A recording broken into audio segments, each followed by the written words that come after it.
So then how do I change a lifelong habit of focusing on words and getting to the present? Because I go on autopilot and I'm like, blah, blah, blah. So what would you suggest to get someone or to get anyone to just stay in the present, to get into the feeling of what's coming from the heart, then what's going to happen with the words in my head? Yeah. Great question. And this is the hardest part because our subconscious put a habit in the muscle memory. And this will blow your mind. Before we're 5 years old, literally one phrase determines how we're going to use our voice the rest of our lives. So I could give you an example. I worked with a man recently and he spoke very, very quickly. And I wanted to get to what was behind that. And one day in the middle of working together, his face fell and his eyes got as big as saucers. And he said, I adored my father. And my father would come home and at the dinner table, the kids weren't allowed to talk.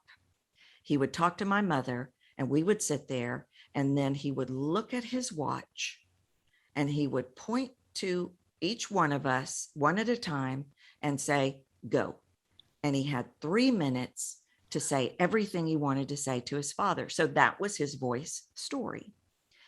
So I always go first and look at, okay, what is behind that habit? Because I can tell you to slow down or speed up or be louder. I can tell you that all day long.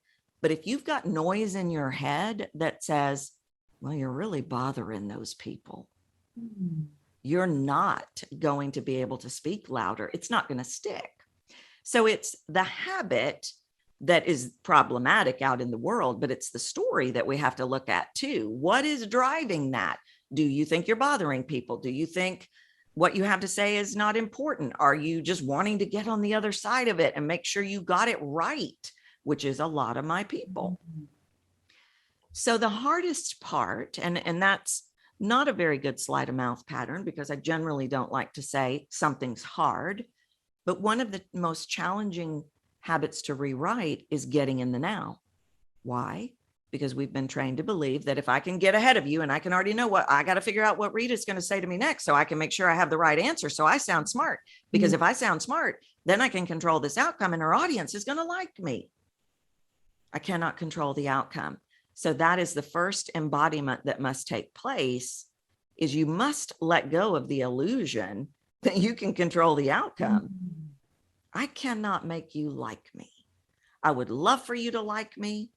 And I think it would be great if you like me, but I cannot make you like me. I cannot control that. The only thing I have any power on is controlling this conversation and the way I make you feel. Then I stand a chance of you liking me.